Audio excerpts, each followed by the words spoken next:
Okay. So previous క్లాస్లో మనం discuss చేసుకునేది ఏంటంటే సెక్షన్ 10 సారీ అది రాదు. సో సెక్షన్ 10లో ఎన్ని ఎసెన్షియల్స్ ఉంటాయని చెప్పుకున్నాం 10. అందులో ఫస్ట్ వన్ వచ్చేసి valid offer, second one valid acceptance, third one lawful object, fourth one lawful consideration. ఇలా 10 ఉంటాయి.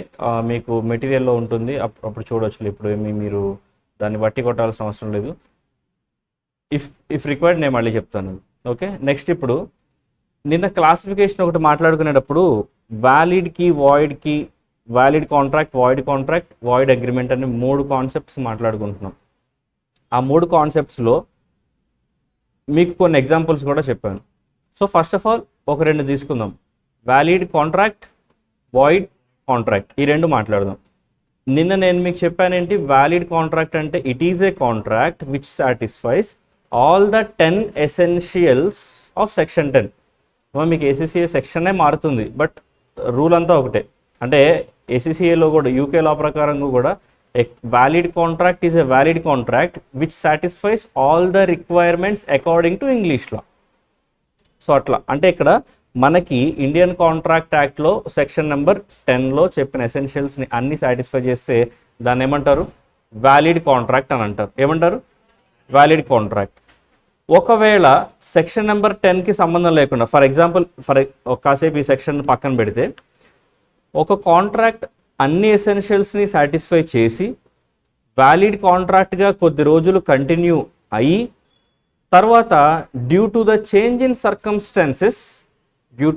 ఇన్ సర్కమ్స్టాన్సెస్ ఒకవేళ అది కాంట్రాక్ట్ కనుక వాయిడ్ అయిపోయింది అనుకో, అంటే ఎగ్జిక్యూట్ చేయడానికి కుదరలేదనుకో, దాన్ని మనం ఏమంటామంటే వాయిడ్ కాంట్రాక్ట్ అని అంటాం. ఏమంటాం, దానికే నిన్న మనం చెప్పుకున్న ఎగ్జాంపుల్ సిమెంట్ బ్యాగ్స్ ఎగ్జాంపుల్. స్టార్టింగ్లో AB కాంట్రాక్ట్లోకి ఎంటర్ అయినప్పుడు it is a perfectly valid contract, అది అన్ని ఎసెన్షియల్స్ని సాటిస్ఫై చేసింది, అందులో ఇబ్బంది ఏం లేదు. మరి తర్వాత ఎందుకు ఆ కాంట్రాక్ట్ వాయిడ్ అయింది అంటే due to the change in law. నిన్న మనం ఎగ్జాంపుల్ అనుకున్నాం కదా, గవర్నమెంట్ ఈ రేట్స్ ఎలా ఆడితే అలా పెరుగుతున్నాయని CCI competition commission of India ఒక ఇది పాస్ చేసింది ఏంటంటే, సో అంటిల్ అవర్ అప్రూవల్, అంటే మేము మళ్ళీ అప్రూవల్ ఇచ్చేంత వరకు కూడా లార్జర్ అమౌంట్స్ ఆఫ్ ట్రేడ్స్ అనేవి ఎగ్జిక్యూట్ కాకూడదు, ఎవరు కూడా అమ్మకూడదు, కొనకూడదు. సో వాళ్ళకు మేబీ కొద్ది రోజుల్లో అప్రూవల్ ఇస్తారనుకుందాం. సో వాళ్ళు అప్రూవల్ ఇచ్చేంత వరకు ఒకప్పుడు వ్యాలిడ్ కాంట్రాక్ట్ అయినటువంటి ఇది ఏమవుతుంది, వాయిడ్ కాంట్రాక్ట్ అవుతుంది. ఓకే, ఇప్పుడు మూడోది వస్తుంది వాయిడ్ అగ్రిమెంట్. అంటే సెకండ్ వన్కి థర్డ్ వన్కి డిఫరెన్స్ ఎక్కడ వస్తుంది, సెకండ్ వన్ ఏమో మనం ఏమంటున్నాం వాయిడ్ కాంట్రాక్ట్, థర్డ్ వన్ ఏమో వాయిడ్ కాంట్రాక్ట్ కాదు, వాయిడ్. ఇప్పుడు మీకు అగ్రిమెంట్కి కాంట్రాక్ట్కి మనం చాలా రోజులు డిస్కస్ చేసుకున్నాం కాబట్టి ఇప్పుడు మీకు అర్థమై ఉండాలి. వాయిడ్ అగ్రిమెంట్ అంటే అర్థం ఏంటంటే అసలు అది ఎప్పటికీ కాంట్రాక్ట్ కాదు, స్టార్టింగ్ స్టేజ్లోనే అది వాయిడ్ అయిపోతుంది. ఫర్ ఎగ్జాంపుల్ నేను మనం మాట్లాడుకున్న దాంట్లో agreements that are expressly declared as void అంటే కొన్ని అగ్రిమెంట్స్ ఉంటాయి, వాటిని లా ఏం చెప్పిందంటే మీరు ఇటువంటి అగ్రిమెంట్స్లోకి వెళ్ళొద్దు, ఇవి అసలు చెల్లవు, వాయిడ్. నిన్న మనం మాట్లాడుకున్నాం కదా, అగ్రిమెంట్స్ ఇంటర్ఫీరింగ్ మ్యారిటల్ డ్యూటీస్, పోనీ అది నచ్చకపోతే స్టిఫ్లింగ్ ద ప్రాసిక్యూషన్. నేను ఎగ్జాంపుల్ మాట్లాడుకున్నాం, మర్చిపోయినట్టున్నారు. ఏంటిదంటే ఇప్పుడు ఒకరి అవతల అపోజిషన్లో ఆర్గ్యూ చేసేటువంటి లాయర్ని మీరు డబ్బులు ఇచ్చి కొనేసుకున్నారు అనుకుందాం. అంటే ఏంటి, మీరు ఏం చేస్తున్నారు, జరగాల్సినటువంటి ప్రాసిక్యూషన్ ప్రాపర్ వేలో జరగకుండా అడ్డుకుంటున్నారు. ఇలా చేయొచ్చా? ఫర్ ఎగ్జాంపుల్ ఇద్దరు ఉన్నారమ్మా, కేసు ఫైల్ చేసుకున్నారు. మీ వైపు లాయర్ ఏం చేస్తాడు, మీ వైపు ఉన్నటువంటి స్ట్రాంగ్ పాయింట్స్ని కోర్టులో ప్రజెంట్ చేస్తాడు, ఆర్గ్యూ చేస్తాడు. అవతల వైపు ఉన్న లాయర్ పని ఏంటి, వాళ్ళ క్లయింట్ని ప్రొటెక్ట్ చేసుకోవడానికి అతను ఎలాంటి స్ట్రాంగ్ పాయింట్స్ పెట్టగలడో ఆ స్ట్రాంగ్ పాయింట్స్తో ఆర్గ్యూ చేయాలి.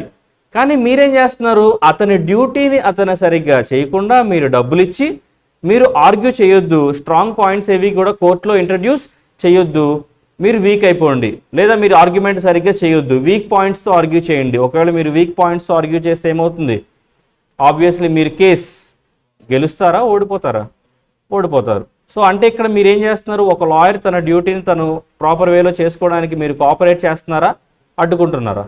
అంటే యు ఆర్ స్టిఫ్లింగ్ అంటే అడ్డుకోవడం అనమాట. ప్రివెంటింగ్, ప్రాపర్గా చెప్పాలంటే ప్రివెంటింగ్. ఏం ప్రివెంట్ చేస్తున్నారు? ప్రాసిక్యూషన్ ప్రాపర్ వేలో జరగకుండా అడ్డుకుంటున్నారు. ఇంకా సింపుల్ అమ్మా. జడ్జెస్కి ర్యాన్సమ్ మన అమౌంట్ ఆఫర్ చేయడం, బ్రైబ్ ఆఫర్ చేయడం జడ్జెస్కి. సార్ మీరు మరీ చెప్తారు సార్, జడ్జెస్కి ఎవరైనా లంచం ఇస్తారా? ఇచ్చిన ఏమంటారు సర్కమ్స్టెన్సెస్ ఉన్నాయా లేవా? మీకు తెలుసా తెలియదు, అది చెప్పండి ముందు. చాలానే ఉన్నాయిలే, కానీ జడ్జెస్కి లంచం ఇచ్చిన సర్కమ్స్టెన్సెస్ కూడా మనకు ఉన్నాయి. Okay, recently in the sense ఒక 10 years స్పాన్లోనే ఒక 4-5 ఇన్స్టెన్సెస్లో జడ్జెస్నే డైరెక్ట్గా అరెస్ట్ చేయడం జరిగింది, లంచం తీసుకున్నారని చెప్పి. ఓకే, ఒక ఫేమస్ పర్సన్, మైనింగ్ కింగ్ అనమాట. ఐ మీన్ మీకు పేరు తెలిసే ఉంటుంది. అంకే ఎందుకులే, అంత పబ్లిక్ కేసే కదా, అందులో భయం ఉంది. గాలి జనార్దన్ రెడ్డి గారు ఉన్నారు కదమ్మా. గాలి జనార్దన్ రెడ్డి తెలీదా? ఎవరైనా పొలిటీషియన్, అంటే బీజేపీ ఎంపీ. అక్కడ ఆయన పొలిటీషియన్ కన్నా ముందు ఈజ్ ఏ బిజినెస్ మ్యాన్. ఆయన్ని సిబిఐ ఈడీ అరెస్ట్ చేసినప్పుడు బెయిల్ కోసం పట్టాభి రామారావు జడ్జి గారి పేరు, ఆయన మన తెలుగు ఆయనే, ఇక్కడ కృష్ణా జిల్లా ఉయ్యూరు నుంచి ఆ స్టేజ్కి వెళ్ళారు. హైకోర్టు జడ్జి, హైకోర్టు కాదనుకుంటా, అది సెషన్స్ కోర్టు అనుకుంటా, లేదా సిబిఐ స్పెషల్ కోర్టు, నాకు ఆ కోర్టు కరెక్ట్గా గుర్తులేదు, బట్ జడ్జ్ అనమాట. ఆయనకి బ్రైబరీ ఆఫర్ చేశారు. అంటే త్రూ వాళ్ళ సన్ ద్వారా, వాళ్ళ కొడుకు ద్వారా అప్రోచ్ అయ్యి పెద్ద అమౌంటే ఆఫర్ చేశారు. మీరు రేపు జరగబోయేటువంటి ట్రయల్లో మీ దగ్గరికి ఈ కేసు వస్తుంది, మీరు కనుక ఈ కేసులో జడ్జిమెంట్ మాకు ఫేవరబుల్గా ఇచ్చి మాకు బెయిల్ ఇస్తే మీకు ఇన్ని crores ఆఫ్ మనీ మేము ఆఫర్ చేస్తామని చెప్పడం, ఆయన అలా చేయడం, దొరికిపోవడం, ఆయన్ని అరెస్ట్ చేయడం అని జరిగినాయి. అర్థమైంది? అంటే ఇక్కడ మీరు ఏం చేశారు, డబ్బులు ఇవ్వడం తప్ప. జడ్జి గారు ఏదో ఆర్థిక ఇబ్బందుల్లో ఉన్నారు, మీరు వెళ్ళి ఆ ఆర్థిక ఇబ్బందుల్ని ఏదో కొంచెం సెటిల్ చేద్దామని అనుకున్నారు. ఇలా చెప్తారు అది? అంటే జడ్జి గారు తన డ్యూటీ తను చేయకుండా మీరేం చేశారు, బయాస్డ్గా జడ్జిమెంట్ ఇవ్వడానికి మీరు మనీ ఆఫర్ చేశారు. బయాస్డ్ జడ్జిమెంటే అంటారు దీన్ని. అసలు నీ వైపే నిజంగా న్యాయం ఉంటే నువ్వెందుకమ్మా డబ్బులు ఇస్తావు? బెయిల్ కోసం నువ్వు అన్ని crores ఇవ్వాల్సిన అవసరం ఏముంది, నిజంగా నీ వైపు న్యాయం ఉంటే? అవునా కదా? సో అట్లా. సో ఇక్కడ మ్యాటర్ ఏంటి అంటే, లాఫుల్గా ఒకరి పని చేయకుండా నువ్వు అడ్డుకునేటువంటి ఎలాంటి agreements interfering marital duties, స్టిఫ్లింగ్ the prosecution, and మీకు తర్వాత ఇంకా వస్తాయి మెయింటెనెన్స్ అగ్రిమెంట్స్ అండ్ చాంపర్టీ అగ్రిమెంట్స్ అని చాలా ఉంటాయి. బేసిక్ ఇంట్రడక్షన్ చెప్తాను వినండి, చాలా బాగుంటాయి అగ్రిమెంట్స్. ఇప్పుడు ఒక ఇద్దరు ఉన్నారనుకుందాం, వాళ్ళిద్దరి మధ్య కోర్టులో కేసు ఫైల్ చేసుకోవచ్చు వాళ్ళు యూజువల్గా అయితే. అంటే వాళ్ళిద్దరి మధ్య ఒక డిస్ప్యూట్ వచ్చింది, కోర్టులో కేసు ఫైల్ చేయొచ్చు. కానీ ఒక పార్టీ దగ్గర డబ్బులు లేవు, పాపం ఆయన చాలా పేదవాడు, కోర్టులో కేసు ఫైల్ చేయడానికి డబ్బులు లేవు. మీరు అడగొచ్చు, సార్ కోర్టులో కేసు ఫైల్ చేయాలన్నా డబ్బులు కావాలా? యాక్చువల్లీ కోర్టు ఫీజుకి డబ్బులు కావాలి, అది చిన్న అమౌంటే, 50 rupees అట్లా ఉంటుంది స్టాంప్స్కి, అది పెద్ద అమౌంట్ కాదు. బట్ లాయర్ని హైర్ చేసుకోవాలా? మీరు లాయర్ని హైర్ చేసుకోవాలా? అలా ఫ్రీగానే ఆర్గ్యూ చేస్తారమ్మా మీకు? లాయర్ని హైర్ చేసుకోవాలి ఫస్ట్ థింగ్. నెక్స్ట్ ఆయనకి ఫీ పే చేయాలి కదమ్మా, ఆయన ట్రయల్స్కి మీరు అపీర్ అవ్వాలి కదా కోర్టు ముందు. సో బేసిక్గా ఈ కోర్టు ప్రొసీజర్స్ అన్నిటికీ కూడా మీ దగ్గర డబ్బులు లేవు. ఒక అతను చేంజ్ చేశారంటే, సార్ నేను మీకు డబ్బులు ప్రొవైడ్ చేస్తాను, మీరు కేసు గెలవండి. మీరు కేసు గెలిచిన తర్వాత నేను ఇప్పుడు దాకా ఇచ్చిన డబ్బులు ఉన్నాయి చూసారా, ఆ మనీని ఒక అప్పు కింద ట్రీట్ చేసి, ఆ అప్పుకి విత్ ఇంట్రెస్టో వితౌట్ ఇంట్రెస్ట్ అది మీ ఇష్టం, నా డబ్బులు నాకు ఇచ్చేసేయండి. అంటే గెలిస్తేనే ఇవ్వమని కాదు, కొద్ది రోజుల తర్వాత ఇవ్వమని, మీరు గెలిచినా ఓడిపోయినా సరే. దీన్ని ఏమంటారంటే మెయింటెనెన్స్ అగ్రిమెంట్ అంటారు. ఏమంటారు? మెయింటెనెన్స్ అగ్రిమెంట్ అంటే ఇప్పుడు అర్థమవుతుందా? ఇప్పుడు ఒకసారి నువ్వు నుంచోమా. సో ఇప్పుడు ఇతను ఆవిడ మీద కేసు ఫైల్ చేయాలనుకుంటున్నారు. యాక్చువల్లీ వీళ్ళిద్దరికి ఏదో డిస్ప్యూట్ ఉంది, గొడవ, కన్ఫ్లిక్ట్, డిఫరెన్స్ ఆఫ్ ఒపీనియన్. ఆవిడ ఫైనాన్షియలీ స్ట్రాంగ్, ఆవిడేమీ వెనకాడట్లేదు కేసు ఫైల్ చేయడానికి. ఓకేనా? సో ఇప్పుడు ఇతను కేసు ఫైల్ చేయాలంటే మాత్రం ఇతని దగ్గర డబ్బులు లేవు. ఇప్పుడు ఒకసారి నువ్వు నుంచోమా. ఇప్పుడు ఇతను బాగా సౌండ్ పార్టీ అనుకుందాం, అర్థమైందా? ఇతను ఏం చేశాడంటే అతని దగ్గరికి వెళ్ళి, మీకు డబ్బులు కావాలంతే కదా, మీకు డబ్బులు కావాలంటే నేను ఇస్తా, మీ వైపు నిజంగా మీరు కేసు గెలుస్తారా గెలవరా పక్కన పెట్టు, నీకు డబ్బులు కావాలంటే నేను ఇస్తా. దేనికి ఈ డబ్బులు? ఆయన మెయింటెనెన్స్కా, సూట్ మెయింటెనెన్స్కా? ఈయన మెయింటెనెన్స్ కాదు, అంటే ఈయన బ్రతకడానికి, ఈయన రెంట్ కట్టుకోవడానికి, ఈయన ఫుడ్ తినడానికి కాదు డబ్బులు. దేనికి డబ్బులు? అతను ఇచ్చే డబ్బులు నువ్వు దేనికి వాడాలి? సూట్ మెయింటైన్ చేయడానికి, అంటే కోర్ట్ ఫీజులకి, లాయర్ ఫీజులకి, ట్రాన్స్పోర్టేషన్, దీనికి వాడాలి. నీ దగ్గర ఏమున్నాయి? ఏం లేవు, డబ్బులు లేవు. మరి నీకు డబ్బులు ఎవరు ఇస్తున్నారు? అంటే on behalf of you he's maintaining the suit. అంతేనా? కరెక్టేనా? ఇతని దగ్గర డబ్బులు లేవు కాబట్టి ఇతను మెయింటైన్ చేయాల్సినటువంటి సూట్ని, కేసుని అతను మెయింటైన్ చేస్తున్నాడు. అందుకే వీళ్ళిద్దరి మధ్య ఉన్నటువంటి అగ్రిమెంట్ని మనం ఏమంటాం? మెయింటెనెన్స్ అగ్రిమెంట్ అని అంటాం. ఏమంటాం? Maintenance agreement. ఈ మెయింటెనెన్స్ అగ్రిమెంట్లో నువ్వు తర్వాత లేటర్ పాయింట్ ఆఫ్ టైం నువ్వు విత్ ఇంట్రెస్ట్ అయినా వితౌట్ ఇంట్రెస్ట్ అయినా నువ్వు హ్యాపీగా రికవర్ చేసుకోవచ్చు. అది ఎంటైర్లీ యువర్ డిస్క్రిషనరీ అనమాట. నువ్వు రికవర్ చేసుకుంటావా చేసుకోవా విత్ ఇంట్రెస్ట్ అనేది. అర్థమైందా? సో మీ ఇద్దరి మధ్య ఉన్నటువంటి అగ్రిమెంట్ ఏమంటారు? మెయింటెనెన్స్. సార్ ఇందులో ఎలాంటి తప్పు నాకు కనబడట్లేదు కదా, అతను చాలా మంచి ఉద్దేశంతో అతనికి హెల్ప్ చేశాడు, పాపం అతని దగ్గర డబ్బులు లేవు, ఆయన గెలుస్తాడా ఓడిపోతాడా సెకండరీ. ఈవిడ వైపు ఎవిడెన్సెస్ ఉంటే ఈవిడ గెలుస్తుంది, అతని వైపు ఎవిడెన్సెస్ ఉంటే ఆయన గెలుస్తాడు. మరి సెకండరీ. మరి ఇందులో తప్పే ఉంది? నాకు పెద్దగా ఇందులో తప్పు కనబడట్లేదు కదా. ఎస్, ఇవేం తప్పు కాదు. కానీ మెయింటెనెన్స్ అగ్రిమెంట్లో మాలఫైడ్ ఇంటెన్షన్ కనుక ఉంటే, అంటే ఒకరిని డీఫేమ్ చేద్దామనేటువంటి ఇంటెన్షన్ కనుక ఉంటే, అంటే అదర్ ఒపీనియన్స్ అనమాట, జెన్యూన్ ఇంటెన్షన్స్ కాదు. ఇప్పుడు నేను చెప్పిన ఎగ్జాంపుల్ జెన్యూన్ ఇంటెన్షన్. నీ దగ్గర ఏం లేవు, డబ్బులు లేవు, అందుకని నీ ఫ్రెండ్ నీకు నీ హార్డ్ టైమ్స్లో ఆయన హెల్ప్ఫుల్గా ఉన్నాడు. ఇందులో తప్పులేదు, మెయింటెనెన్స్ అగ్రిమెంట్స్ ఆర్ వ్యాలిడ్. కానీ maintenance agreement with a mala fide intention, there are 2 intentions, bona fide intention, mala fide intention, రెండు ఉంటాయి. బోనఫైడ్ ఇంటెన్షన్ అంటే గుడ్ ఫెయిత్, ఎలాంటి తప్పు ఉండదు, అందులో మంచి మనసుతో హెల్ప్ చేస్తారు. సో మాలఫైడ్ ఇంటెన్షన్ కనుక, ఫర్ ఎగ్జాంపుల్ ఆవిడికి మీకేవో పాత కక్షలేవో ఉన్నాయి, ఆవిడంటే నీకు పడదు, అందుకని నువ్వేం చేసావు, నువ్వు డైరెక్ట్గా కేసు ఫైల్ చేయకుండా అతన్ని ఎంకరేజ్ చేస్తున్నావు కేసు ఫైల్ చేయమని. అంటే ఇక్కడ నీ ఉద్దేశం అతనికి హెల్ప్ చేయడం కాదు, ఈవిడిని డీఫేమ్ చేయడం, ఈవిడిని ట్రబుల్స్లోకి నెట్టడం, అది నీ ఇంటెన్షన్. అంటే ఇప్పుడు మీ ఇద్దరి మధ్య అగ్రిమెంట్ ఉంది, కానీ అది ఏ ఇంటెన్షన్? గుడ్ ఇంటెన్షనా, బ్యాడ్ ఇంటెన్షనా? Bad intention, mala fide intention, MALAFIDE, malafide intention. So malafide ఇంటెన్షన్తో మీ ఇద్దరి మధ్య అగ్రిమెంట్ ఉంది కాబట్టి ఇప్పుడు మీ ఇద్దరి మధ్య ఉన్నటువంటి అగ్రిమెంట్ చెల్లదు. అంటే maintenance agreements are generally valid, కానీ అందులో కనుక బ్యాడ్ ఇంటెన్షన్ కనుక ఉంటే ఆ రెండు చెల్లవు. ఇలా కొన్ని అగ్రిమెంట్స్ని చెప్తారు. ఆ అగ్రిమెంట్స్ని మనం ఎంటర్ కాకూడదు, ఒకవేళ ఎంటర్ అయితే అవి స్టార్టింగ్ నుంచే వాయిడ్ అనమాట. అంటే ఇదంతా ఎందుకు చెప్తున్నాం మనం? వాయిడ్ అగ్రిమెంట్ అనేటువంటి పదానికి చెప్తున్నాం. వాయిడ్ అగ్రిమెంట్ అని దేన్ని అంటామంటే, బిగినింగ్ పాయింట్ ఆఫ్ టైం నుంచే అది సెక్షన్ నెంబర్ 10ని సాటిస్ఫై చెయ్యదు. మరి వాయిడ్ కాంట్రాక్ట్ అంటే అది ఒకప్పుడు గుడ్ స్టూడెంట్ అనమాట. అర్థమవుతున్నా? ఒకప్పుడు సెక్షన్ నెంబర్ 10ని బాగా సాటిస్ఫై చేసింది, తర్వాత చేంజ్ ఇన్ లా కావచ్చు, చేంజ్ ఇన్ సర్కమ్స్టాన్సెస్ కావచ్చు, అది సెక్షన్ నెంబర్ 10ని సాటిస్ఫై చేయట్లేదు, అది వాయిడ్ కాంట్రాక్ట్. అంటే మీరు స్టార్టింగ్లో గుడ్ స్టూడెంట్, తర్వాత బ్యాడ్ స్టూడెంట్ అయిపోయారనుకో, మిమ్మల్ని వాయిడ్ కాంట్రాక్ట్ అంటారు. మీరు స్టార్టింగ్ నుంచే బ్యాడ్ స్టూడెంట్ అనుకో, మిమ్మల్ని ఏమంటారు? వాయిడ్. కూర్చోండి. సో ఇప్పుడు వాయిడ్ కాంట్రాక్ట్కి వాయిడ్ అగ్రిమెంట్కి తేడా తెలిసిందా మీకు? వాయిడ్ అగ్రిమెంట్ యొక్క స్కోప్ పెద్దదా, వాయిడ్ కాంట్రాక్ట్ యొక్క స్కోప్? సరే, ఇలాంటి క్వశ్చన్ మీకు కన్ఫ్యూజన్ వస్తుంది, వద్దు. వాయిడ్ కాంట్రాక్ట్కి వాయిడ్ అగ్రిమెంట్కి మీకు ఒక డిఫరెన్స్, ఒక 3-4 పాయింట్స్ రాయమంటే ఒక టేబుల్లో రాయగలరా? ఏమంటారమ్మా? First of all section number 10ని ఎస్ ఇది సాటిస్ఫై చేస్తుంది, ఇది సాటిస్ఫై చెయ్యదు. రెండు ఎన్ఫోర్సబులా, రెండు అన్ఎన్ఫోర్సబులా? జాగ్రత్తగా ఆలోచించి చెప్పండి. వాయిడ్ అగ్రిమెంట్, వాయిడ్ కాంట్రాక్ట్, రెండు ఎన్ఫోర్సబులా, రెండు అన్ఎన్ఫోర్సబులా? ఒకప్పుడు వాయిడ్ కాంట్రాక్ట్, ఒకప్పుడు ఎన్ఫోర్సబుల్. ప్రజెంట్ అయితే కరెంట్ సిచ్యువేషన్ మాట్లాడుకుంటే ప్రజెంట్ సిచ్యువేషన్లో రెండు చెల్లవు, అది ఓకే, కాదనట్లేదు.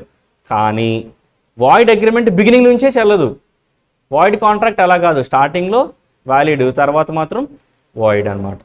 నా పాయింట్ మీకు అర్థమైందా? సో వాయిడ్ అగ్రిమెంట్కి వాయిడ్ కాంట్రాక్ట్కి చాలా డిఫరెన్స్ ఉంది. ఇప్పుడు నేను కొత్త పదం చెప్తాను, వాయిడబుల్ కాంట్రాక్ట్. రాస్తాను చూడండి.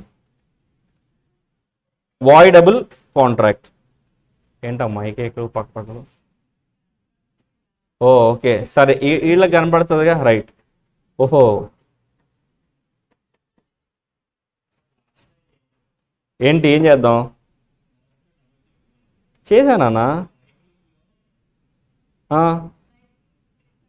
View, sort by, refresh, share folder, synchronisation, new, display settings, personalise.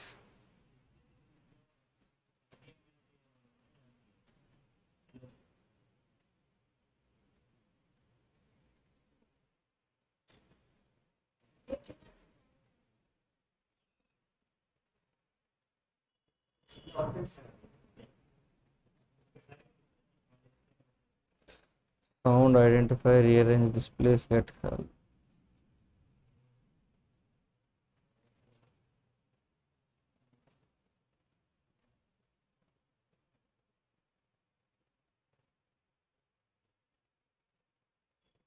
Okay, తర్వాత చూద్దాంలే. అట్లీస్ట్ తర్వాత రికార్డింగ్లో అయినా ఉంటుంది. ఇప్పుడుకి రాస్తాను, తర్వాత రికార్డింగ్లో చూసుకోవచ్చు. సో ఇక్కడ చూడండి అమ్మా, వాయిడబుల్ కాంట్రాక్ట్ అని ఒకటి ఉంటుంది. వాయిడబుల్ కాంట్రాక్ట్ నేను ఒక్కనే రాసుకుంటాను. Voidable contract. ఈ వాయిడబుల్ కాంట్రాక్ట్ ఏంటి అంటే, మీరు కావాలంటే తర్వాత యూట్యూబ్లో అప్లోడ్ చేస్తారు, అప్పుడు చూసుకోండి. ఆ లాస్ట్ ఒక 5 minutes వేలే. ఓకే, నా కోసం కాదమ్మా, దీనికోసం చూసుకోమని. Okay right. ఈ వాయిడబుల్ కాంట్రాక్ట్ అంటే ఏంటంటేనమ్మా, వెరీ సింపుల్. ఇప్పటిదాకా మీకు ఒక క్లారిటీ ఉంది, ఒక కాంట్రాక్ట్ వ్యాలిడ్ అవుతుందా, వాయిడ్ అవుతుందా. అంతెందుకు, సింపుల్గా చెప్పాలంటే నేను ఒక పేరు చెప్తే అది ఎన్ఫోర్సబులో నాట్ ఎన్ఫోర్సబులో మీరు చెప్పగలరు. టెస్ట్ చేద్దామా? వ్యాలిడ్ కాంట్రాక్ట్ ఎన్ఫోర్సబులా నాన్ ఎన్ఫోర్సబులా? వ్యాలిడ్ కాంట్రాక్ట్ ఎన్ఫోర్సబులా నాన్ ఎన్ఫోర్సబులా? పర్ఫెక్ట్లీ ఎన్ఫోర్సబుల్, అందులో ఎలాంటి డౌట్ లేదు. ఫస్ట్ పాయింట్ క్లియరా? వాయిడ్ అగ్రిమెంట్,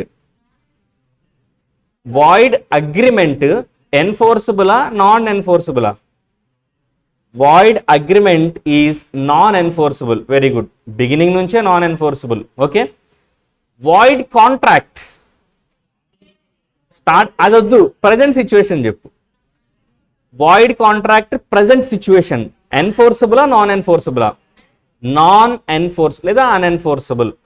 ఒకప్పుడు మాత్రం ఎన్ఫోర్సబుల్. సరే, ఈ మూడు క్లియర్ కదా, పక్కన పెట్టేయండి. ఇప్పుడు నేను ఒక పాయింట్ చెప్తున్నాను కదా, వాయిడబుల్ కాంట్రాక్ట్ ఇది ఎన్ఫోర్సబుల్ అండ్ నాన్ ఎన్ఫోర్సబుల్.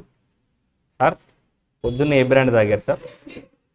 మీరు ఎన్ఫోర్సబుల్ అనన్నా చెప్పాలి, లేదా నాన్ ఎన్ఫోర్సబుల్ అనన్నా చెప్పాలి. మీరేం చెప్తున్నారు?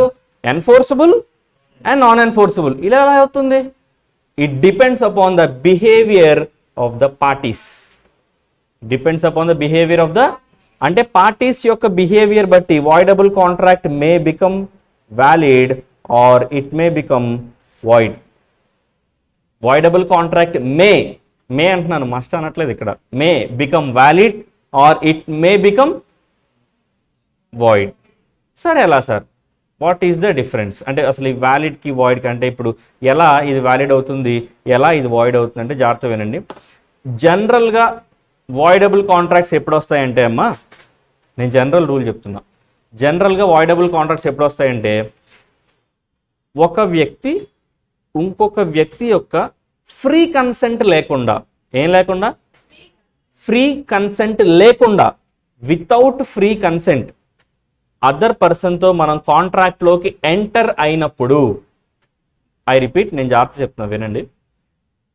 ఒక వ్యక్తికి కాంట్రాక్ట్లోకి ఎంటర్ అవ్వాలని ఉంది అదర్ పర్సన్తో. వాడి దగ్గరికి వెళ్ళి అడిగాడు, సో ఆఫర్ ఇచ్చాడు, సో నేను నీతో ఇలా కాంట్రాక్ట్లోకి ఎంటర్ అవుదాం అనుకుంటున్నాను, పలానా బిజినెస్ చేద్దామనో, లేదా ఇది కాంట్రాక్ట్, నీ కార్ అమ్ము, లేదా నీ ల్యాండ్ సేల్ చేయి, నీ బిల్డింగ్ సేల్ చేయి, పలానా బిజినెస్ చేద్దాం, ఏదో ఆఫర్ ఇచ్చాడు. వాట్ ఎవర్ ఇట్ మేబీ, ఏదో ఆఫర్ ఇచ్చాడు. వాడు చీపో అన్నాడు. అంటే వీడితో కాంట్రాక్ట్లోకి ఎంటర్ అవ్వడం వాడికి అసలు ఇష్టం ఉందా? ఇష్టం ఉంటే ఎందుకు పోమంటాడు? లేదు, ఇష్టం లేదు. అంటే ఈ పర్సన్ అవతల పర్సన్తో కాంట్రాక్ట్లోకి ఎంటర్ అవ్వడానికి అతనికి ఇష్టం లేదు. అయితే ఇంకొక మళ్ళీ సెకండ్ టైం ట్రై చేద్దామని చెప్పి అగైన్ ఈ పర్సనే ఆ పర్సన్కి ఆఫర్ ఇచ్చాడు, యాక్సెప్టెన్స్ కోసం వెయిట్ చేస్తున్నాడు, బట్ యాక్సెప్టెన్స్ రావాలి. అంటే అగైన్ మళ్ళీ ఆ పర్సన్ ఏంటి, ఇష్టం లేదు ఈ పర్సన్తో కాంట్రాక్ట్లోకి ఎంటర్ అవ్వడం, ఇతనికి ఈగో బాగా హర్ట్ అయింది. ఈ థర్డ్ టైం ఏం చేశాడంటే, ఒక 10 మంది రౌడీస్ని వేసుకొని వచ్చి బెదిరించి, కోయర్షన్ అప్లై చేసి బెదిరించి ఏం చేశాడంటే కాంట్రాక్ట్లోకి ఎంటర్ చేయించుకున్నాడు. నువ్వు కనుక ఇప్పుడు కాంట్రాక్ట్లోకి ఎంటర్ అవ్వకపోతే చంపేస్తానని చెప్పి బెదిరించాడు. ఇలా జరగదా? ప్రాక్టికల్ వరల్డ్ అసలు ఇలాంటివి జరగవు కదా, అసలు ఉండవులే. ఎందుకు జరుగుతాయి? అందరూ సాధు స్వభావులే ఉంటారు. అది ఎక్కడైనా కానీ ఇప్పుడు అందరూ బయట ఇలా జరగదు కదమ్మా. అందరూ పాపం స్వామి వివేకానంద గారిని ఫాలో అవుతారు. ఎస్ అంటే ఎస్ అంటారు, నో అంటే నో అంటారు. అసలు మర్డర్స్, కిడ్నాప్స్, రేప్స్ అలాంటివి జరగవు, అసలు ఛాన్సే లేదు. సరే, ఇప్పుడు అంటే ఇప్పుడు నేను చెప్పింది out of the box scenario ఏం కాదమ్మా, చాలా కామన్గా జరిగే సినారియో. అతన్ని బెదిరించి కాంట్రాక్ట్లోకి ఎంటర్ అయ్యాడు. ఈయన చేశాడు, ఫోన్లే కాంట్రాక్ట్లోకి ఎంటర్ అవుదాం, వీళ్ళు చంపేసేలా ఉన్నాడు. నిజంగానే లైఫ్ ఇంపార్టెంటా, తొక్కలో కాంట్రాక్ట్ ఇంపార్టెంట్ అమ్మా? లైఫ్ ఉంటే ఇలాంటి కాంట్రాక్ట్స్ రోజు కోటి ఎంటర్ అవ్వచ్చు, గంట కోటి ఎంటర్ అవ్వచ్చు. అర్థమవుతుందా? సో ఇప్పుడు ఏం చేశాడు, ఇష్టం లేకపోయినా కాంట్రాక్ట్లోకి ఎంటర్ అయ్యాడు. సర్లే ఇప్పుడు బతుకుంటే బచ్చల కూర అమ్ముకుని బతుకుదాం, వీటితో అయితే కాంట్రాక్ట్లోకి ఎంటర్ అవుదాం అని చెప్పి yes I'm ready and willing to enter into contract with you అని చెప్పాడు. అంటే ఫ్రీ కన్సెంట్, అంటే అతనికి ఇష్టపూర్వకంగా ఎంటర్ అయ్యాడా? ఇష్టం లేదు కానీ బెదిరించాడు కాబట్టి కాంట్రాక్ట్లోకి ఎంటర్ అయ్యాడా? అతనేమి ఇష్టపూర్వకంగా కాంట్రాక్ట్లోకి ఎంటర్ అవ్వలేదు, ఇతను ఆయన్ని కోయర్షన్ అప్లై చేశాడు కాబట్టి కాంట్రాక్ట్లోకి ఎంటర్ అయ్యాడు. ఓకే, ఫస్ట్ వన్ ఇది. ఇప్పుడు ఒక పార్టీని మనం నార్మల్ కాంట్రాక్టింగ్ పార్టీ, ఇప్పుడు బెదిరించిన వాడిని మనం అవతల వ్యక్తి లాస్ అయ్యాడు కదా, అంటే అతను పాపం ఇష్టం లేకపోయినా కాంట్రాక్ట్లోకి ఎంటర్ అయ్యాడు కదా, ఇతనికి ఒక పేరు పెడతాం. ఆ పేరే అగ్రీవ్డ్ పార్టీ. నేను ఇప్పుడు మీకు 2 కొత్త పదాలు ఇంట్రొడ్యూస్ చేశాను ఈరోజు సెషన్లో. వాయిడబుల్ కాంట్రాక్ట్ అనేటువంటి ఒక వర్డ్, అగ్రీవ్డ్ పార్టీ అనేటువంటి ఇంకొక కొత్త వర్డ్. ఎక్కడైనా సేమ్ అమ్మ, ఈ లాంగ్వేజ్ టెర్మినాలజీ ఎక్కడైనా సేమే, ఏ లాలో అయినా same. Okay, aggrieved party. Sir what is meant by aggrieved party? The party who suffers loss by entering into contract is called aggrieved party. ఎవరైతే కాంట్రాక్ట్లోకి ఎంటర్ అవ్వడం వల్ల లాస్ సఫర్ అవుతారో, the party who suffers loss by entering into కాంట్రాక్ట్లోకి enter అవ్వడం వల్ల loss suffer అవుతారో వాళ్ళని ఏమంటామంటే అగ్రీవ్డ్ పార్టీ అని అంటాం. For example, mister A, mister B. Mister A ఒక రియల్ ఎస్టేట్ ఏజెంట్ అనుకుందాం, లేదా రియల్ ఎస్టేట్ బ్రోకర్, లేదా ఒక రియల్టర్. ఆయన ఏం చేస్తాడంటే ఖాళీగా ఉన్నటువంటి ల్యాండ్స్ ఏమైనా ఉంటే ఆయనకి నచ్చవు, ఆ ల్యాండ్లో ఏం కట్టేస్తాడంటే బిల్డింగ్ కట్టేస్తూ ఉంటాడు. Okay right. ఇప్పుడు మిస్టర్ బికి ఒక మంచి ప్రైమ్ లొకాలిటీలో ఒక 1 acre ల్యాండ్ ఉంది. ప్రైమ్ లొకాలిటీలో అంటే ఒక మంచి heart of the city, business మంచిగా జరిగేటువంటి ఏరియాలో ఒక 1 acre ల్యాండ్ ఉంది. ఎవరికి? బికి. మిస్టర్ ఏ అనేటువంటి ఆయన ఎవరు? రియల్టర్. ఇతను చాలాసార్లు ఆఫర్ ఇచ్చాడు, సార్ మీ బిల్డింగ్ ఇస్తే మనం పార్ట్నర్షిప్ బేసిస్ మీద, అక్కడ డెవలప్మెంట్ బేసిస్ మీద మనం బిల్డింగ్ మంచి అపార్ట్మెంట్స్, మంచి గేటెడ్ కమ్యూనిటీ లాంటిది కడదాం, వచ్చేటువంటి ప్రొసీడ్స్లో సగం మీకు సగం నాకు, అట్లా అని చెప్పి ఆఫర్ ఇచ్చాడు. బాగానే ఉంది, ఇవన్నీ వినడానికి బాగానే ఉంటాయి, ఎంతవరకు ఎగ్జిక్యూట్ చేస్తాం అనేది డౌట్. ఇతను ఏమన్నాడంటే, సార్ మీకు చాలా క్రిమినల్ రికార్డు ఉంది, నేను చాలాసార్లు విన్నాను మీ గురించి, మీరు చెప్పిన మాట మీద అసలు నిలబడరంట కదా, మీరు ఇప్పుడు నా 1 acre ల్యాండ్ తీసుకుని మీరు ఏదో బిజినెస్ చేస్తారు, ఇప్పుడు అని చెప్తున్నారు నేను సంతకం పెట్టాలి కాబట్టి 50% ఇస్తామని చెప్తున్నారు, రేపు పొద్దున ఇవ్వకపోతే నేను మీలా రోడ్డెక్కి ఇష్యూస్ చేయలేను, సో సారీ సార్ మీలాంటి వాళ్ళతో నేను బిజినెస్ చేయలేనని చెప్పి సాఫ్ట్గా చెప్పాడు. ఏ విన్నాడు, మళ్ళీ ఆఫర్ ఇచ్చాడు, మళ్ళీ అదే చెప్పాడు. మూడోసారి మాత్రం మిస్టర్ ఏ ఏం చేశాడంటే బిని భయపెట్టి కాంట్రాక్ట్లోకి ఎంటర్ అయ్యాడు. అయిపోయింది. ఇప్పుడు బి అనేటువంటి పర్సన్ని మనం అగ్రీవ్డ్ పార్టీ అంటామా, ఏ అనేటువంటి పర్సన్ని మనం అగ్రీవ్డ్ పార్టీ అంటామా? Who applied coercion? A. On whom A applied coercion? B మీద కదా ఏ అప్లై చేసింది కోయర్షన్. ఇక్కడ సఫర్ అయింది ఎవరు? పాపం బెదిరించి ఏ సఫర్ అయ్యాడా? పాపం బెదిరించాలంటే చాలా ప్లానింగ్ ఉండాలి కదమ్మా, అలా సఫర్ అయ్యాడా ఏ? వాడు ఎందుకు సఫర్ అవుతాడు సార్? వాడు ఎవరిని భయపెట్టాడు? బిని భయపెట్టాడు. ఇక్కడ లాస్ సఫర్ అయింది ఎవరు? ఇక్కడ అగ్రీవ్డ్ పార్టీ ఎవరు? ఇక్కడ B. Mister B is the party who suffers loss by entering into contract with mister A. కాబట్టి మిస్టర్ బి పేరు బి కాదు, ఇప్పుడు ఏపీ అంటే అగ్రీవ్డ్ పార్టీ. అర్థమవుతుందా? ఇప్పుడు నేను ఇందాక ఒక మాట చెప్పా, తింగర మాట అని మీకు అనిపించింది. ఏమని చెప్పాను? Voidable contract may become valid or it may become void అని ఎందుకు చెప్పానంటే, ఎందుకు అంటే వాయిడబుల్ కాంట్రాక్ట్ అనేటువంటిది వ్యాలిడ్ అవుతుందా వాయిడ్ అవుతుందా అంటే 2 అవుతుంది. రెండిట్లో ఏదవుతుంది అనేటువంటిది it depends upon the behaviour of the aggrieved party. Depends upon the behaviour of the aggrieved party. For example, A భయపెట్టారు కదా మిస్టర్ బిని. బి అనుకున్నాడు అసలు వీడి భయపడేది ఏంది, అప్పుడు ఏదో గొంతు మీద కత్తి పెట్టాడు కాబట్టి కాంట్రాక్ట్లోకి ఎంటర్ అయ్యాను, కానీ నాకు బ్యాక్గ్రౌండ్ ఉంది, నా దగ్గర సైన్యం ఉంది అని చెప్పి ఈయన ఏం చేశాడంటే మిస్టర్ బి కొంచెం ధైర్యం తెచ్చుకుని మిస్టర్ ఏ మీద లీగల్గా కేసు ఫైల్ చేశాడు. సార్ ప్రూఫ్స్ సబ్మిట్ చేశాడు అనమాట. సార్ మిస్టర్ ఏ అనేటువంటి వాడు చాలా పెద్ద ఫ్రాడ్ సార్, సొసైటీలో పెద్ద ఏమంటారు రెప్యూటెడ్ పర్సన్ లాగా షో చేస్తూ ఉంటాడు, బట్ వాడి ఏమంటాడు డార్క్ యాంగిల్ చాలా రోతగా ఉంటుంది, ఇలా నన్ను భయపెట్టాడు. నాకు 1 ఎకర్ ల్యాండ్ ఉంది కదా అక్కడ బ్రాడీపేట 4/12లో, అక్కడ పెద్ద ల్యాండ్, 1 ఎకర్ ల్యాండ్ డెవలప్మెంట్ కోసం నేనేమీ ఫ్రీగా ఇవ్వలేదు, లేదా నా ఫ్రీ కన్సెంట్తో ఇవ్వలేదు, అతను నన్ను భయపెట్టాడు కాబట్టి నేను కాంట్రాక్ట్లోకి ఎంటర్ అయ్యానని చెప్పి ప్రూవ్ చేశాడు మిస్టర్ బి. లేదా ప్రూవ్ చేద్దామనుకుని కోర్టులో కేసు ఫైల్ చేశాడు. ఎవరు? Mister B. అంటే ఒకప్పుడు భయపడిన మిస్టర్ బి ఇప్పుడు భయపడట్లేదు, తెగించేశాడు అనమాట. ఎవరు? Aggrieved party. ఎవరమ్మా?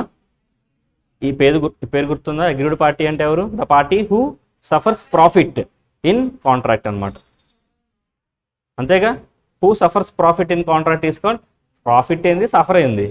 ప్రాఫిట్ ఎప్పుడైనా సఫర్ చేస్తుందా నిన్ను? Enjoy the profit. సో ఇక్కడ ఎవరైతే లాస్ సఫర్ అవుతారో వాళ్ళని అగ్రీవ్డ్ పార్టీ అంటాం. సో ఇక్కడ అగ్రీవ్డ్ పార్టీ అయినటువంటి మిస్టర్ బి చేతులకు 2 గాజులు వేసుకొని సైలెంట్గా ఉండలేదు. ఏం చేశాడు? కోర్టుకు వెళ్ళి కేసు ఫైల్ చేశాడు. ఇప్పుడు కోర్టుకు వెళ్ళి కేసు ఫైల్ చేశాడు కాబట్టి ఈ కాంట్రాక్ట్ నిలబడుతుందా, అది ఎన్ఫోర్సిబుల్ అవుతుందా, నాన్ ఎన్ఫోర్సిబుల్ అవుతుందా అంటే ఇంకా అది చెల్లదు, వాయిడ్ అయిపోతుంది. అంటే బి తెగించి ధైర్యం చేసి ముందుకొచ్చి కోర్టులో కేసు ఫైల్ చేసి ప్రూవ్ చేశాడు కాబట్టి ఏ బి మధ్య ఉన్నటువంటి కాంట్రాక్ట్ ఏమవుతుంది? అక్కడతో ఆగిపోతుంది, చెల్లదు. ఎందుకు చెల్లదు అంటే మిస్టర్ బికి గట్స్ ఉన్నాయి, ప్రూవ్ చేశాడు కాబట్టి మిస్టర్ ఏ జైలుకి వెళ్తాడు, వాళ్ళిద్దరి మధ్య ఉన్నటువంటి కాంట్రాక్ట్ అక్కడతో ఆగిపోతుంది, వాయిడ్ అవుతుంది. చెప్పండి, వాయిడ్ అవుతుందా, వ్యాలిడ్ అవుతుందా? వాయిడ్ అవుతుంది. ఇలా కాదు, సినారియో నెంబర్ 2. అందరికీ ఇంత ధైర్యం ఉండదు కదమ్మా. కొంతమంది ఏమనుకుంటారు, ఇందాక ఏదో కూర అమ్ముకుంటున్నాడు అన్నాడు కదా, బతికుంటే ఏ కూర? బచ్చల కూర. ఈసారి స్టైల్గా పాష్గా బఠానీలు అమ్ముకుందాం అనుకున్నాడు. సో బతికుంటే బఠానీలైనా అమ్ముకుని బతకొచ్చు, వాటితో ఎందుకులే, ఇలా బతికుంటే ఇలాంటి ల్యాండ్స్ మనం చాలా సంపాదించుకోవచ్చు, పోతే పోయిందిలే అని చెప్పి మిస్టర్ ఏ అనేటువంటి వ్యక్తి కోయర్షన్ అప్లై చేసినా సరే మిస్టర్ బి సైలెంట్గా ఉన్నాడు. సైలెంట్గా ఉండి ఇలాంటి 1 ఎకర్ ల్యాండ్స్ మనం చాలా సంపాదించుకోవచ్చు బతుకుంటే, వాళ్ళతో ఎందుకు లేనిపోయిందని చెప్పి మిస్టర్ బి సైలెంట్గా ఉన్నాడు.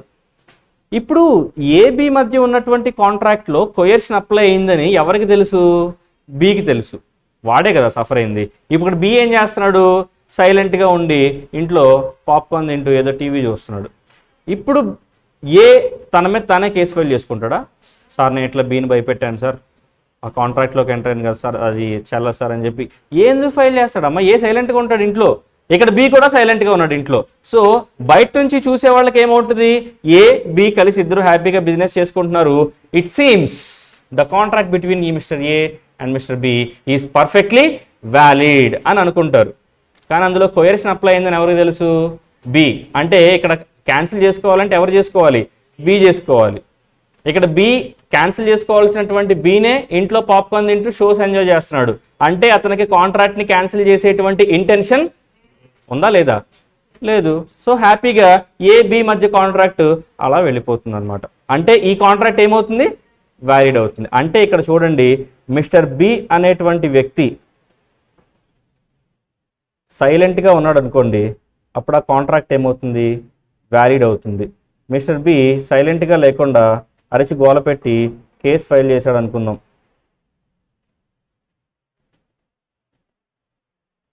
మిస్టర్ బి కేసు ఫైల్ చేస్తే అప్పుడు ఏమవుతుంది? వాయిడ్ అవుతుంది. అంటే ఏ బి మధ్య ఉన్నటువంటి contract in some circumstances it may become valid, in some other circumstances it may become void. నేను చెప్పిన పాయింట్ అర్థమైందా? There is a contract between A and B, but B has no free consent in that contract. B has no free consent. అతను భయపెట్టాడు కాబట్టి కాంట్రాక్ట్లోకి enter అయ్యాడు. So కాబట్టి ఇక్కడ బీకి ఒక కొత్త పేరు కూడా పెట్టేసుకున్నాం, వాడే అగ్రీవ్డ్ పార్టీ. అగ్రీవ్డ్ పార్టీ అంటే the party who suffers loss. ఇక్కడ వాయిడబుల్ కాంట్రాక్ట్ అనేది వ్యాలిడ్ అవుతుందా, వాయిడ్ అవుతుందా అంటే in some cases it may become valid, in some other cases it may become void. అది వ్యాలిడా వాయిడ్ అనేది it all depends upon the circumstances of the case అనమాట, వాడి బిహేవియర్ బట్టి ఉంటుంది. బి సైలెంట్గా ఉంటే ఏమవుతుంది, బి సైలెంట్గా ఉంటే ఏమవుతుంది, వాయిడబుల్ కాంట్రాక్ట్ వ్యాలిడ్ అవుతుంది. కోర్టు ఏమి అన్ని కాంట్రాక్ట్స్లో ఫ్రీ కన్సెంట్ ఉందా అని చెక్ చేయదు కదమ్మా, కోర్టుకే చాలా పనులు ఉన్నాయి. నువ్వు కేసు ఫైల్ చేయకపోతే నీ దగ్గరకు వచ్చేమి నువ్వు కేసు ఫైల్ చేస్తావా, కేసు ఫైల్ చేయాలని ఉందా నీకు, నీ మనసులో మాట ఏంటి చెప్పు, ఇట్లాంటి ఏం కనుక్కోదు కోర్టు. అర్థమైందా? నువ్వు కేసు ఫైల్ చేస్తే అప్పుడు కన్సిడర్ చేస్తుంది. సో బి సైలెంట్గా ఉన్నాడు, కాంట్రాక్ట్ ఏమైంది వ్యాలిడ్. బి సైలెంట్గా వెళ్ళాడు, అర్జీ గోలబెట్టి కేసు ఫైల్ చేశాడు, ఎవిడెన్సెస్ సబ్మిట్ చేశాడు, అప్పుడు ఆ కాంట్రాక్ట్ ఏమవుతుంది, వాయిడ్ అవుతుంది. సో ఇప్పుడు నేను మీకు 4 కాంట్రాక్ట్స్ చెప్పాను, valid contract, void contract, void agreement, voidable contract.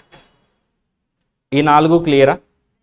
5వది చాలా సింపుల్, అది కూడా చెప్పేసి ఆపేస్తా, అన్ఎన్ఫోర్సబుల్ కాంట్రాక్ట్. నిన్న కూడా చెప్పినట్టున్నా దీని గురించి బేసిక్.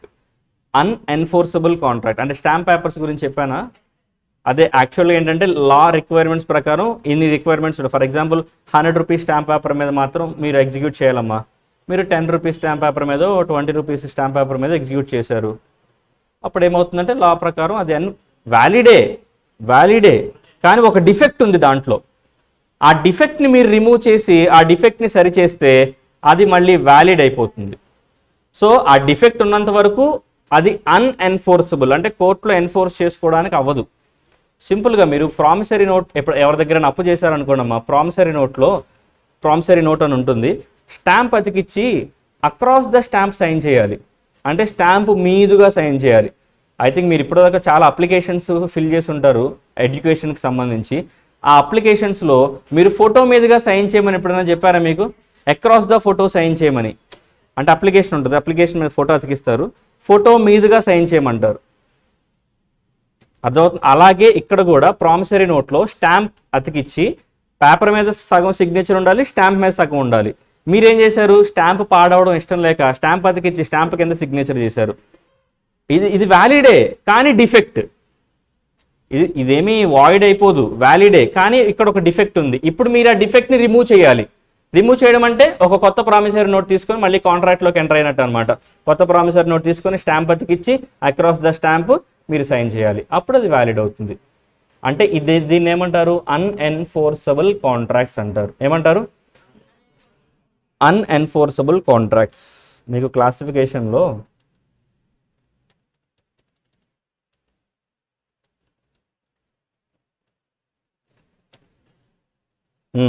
వ్యాలిడ్ కాంట్రాక్ట్ చెప్పాను, వాయిడ్ కాంట్రాక్ట్ చెప్పాను, వాయిడ్ అగ్రిమెంట్ చెప్పాను, వాయిడబుల్ కాంట్రాక్ట్ చెప్పాను, అన్ఎన్ఫోర్సబుల్ కాంట్రాక్ట్ చెప్పాను.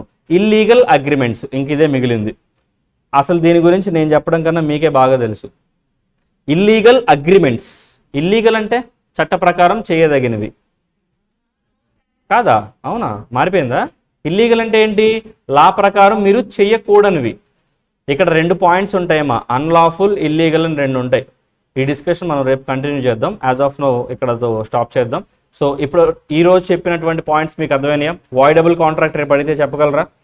వాయిడబుల్ కాంట్రాక్ట్లో ఫ్రీ కన్సెంట్ ఉండదు. రేపు నేను అడుగుతా వాయిడబుల్ కాంట్రాక్ట్లో ఏముండదు అని అడుగుతా, ఏముండదు, ఫ్రీ కన్సెంట్ ఉండదు. ఫ్రీ కన్సెంట్ లేదనేటువంటి విషయం కోర్టుకు తెలుసు ముందే. ఇలా అంట ఏదో ఆలోచిస్తున్నారు, అమ్మ ఫ్రీ కన్సెంట్ ఉండదనే విషయం నువ్వు వెళ్ళి కోర్టుకు చెప్తే తప్ప కోర్టుకు తెలియదు. కోర్టుకి ఏం పనమ్మా నీ దగ్గరకు వచ్చి ఫ్రీ కన్సెంట్ ఉందా అని అడగడం. అర్థమవుతుందా? అదే అగ్రీడ్ పార్టీ వెళ్ళి కేసు ఫైల్ చేస్తే తప్ప కోర్టుకు ఆ విషయం తెలీదు. అర్థమవుతుంది? Agreed party must file A case in order to get the contract non enforceable. అంటే కాంట్రాక్ట్ ఎన్ఫోర్స్ కాకుండా చూడాలి అంటే వాడు వెళ్ళి కేసు ఫైల్ చేస్తేనే అవుతుంది. అదే వాడు ఇంట్లో ముద్దపప్పు తింటూ సైలెంట్గా ఉన్నాడు అనుకో, అప్పుడు ఏమవుతుంది, కాంట్రాక్ట్ పర్ఫెక్ట్లీ వ్యాలిడ్ అవుతుంది. అందుకే వాయిడబుల్ కాంట్రాక్ట్ అనేది it may become valid or it may become void. It all depends upon the behaviour of the agreed party. రేపు చెప్పగలరా వాయిడబుల్ కాంట్రాక్ట్లో ఏముండదు, ఫ్రీ కన్సెంట్ ఉండదు. అగ్రీడ్ పార్టీ అంటే ఎవరు? The party who suffers loss by entering into the contract is called agreed party. Unenforceable contracts అంటే చెప్తారా? Unenforceable contract is a perfectly valid contract but it suffers from a legal defect. అందులో ఒక legal defect ఉంటుంది. As and when the defect is removed, ఆ డిఫెక్ట్ని కనుక మనం తీసేస్తే that unenforceable contract will become a perfectly enforceable contract or it becomes a valid contract. Okay, రేపు illegal అగ్రిమెంట్స్లో అన్లాఫుల్కి ఇల్లీగల్కి తేడా చెప్పి అన్లాఫుల్ ఏ కేటగిరీ వస్తుంది, ఇల్లీగల్ ఏ కేటగిరీ వస్తుంది, అది మనం రేపు సెషన్లో కంటిన్యూ చేద్దాం. Okay, right, thank you.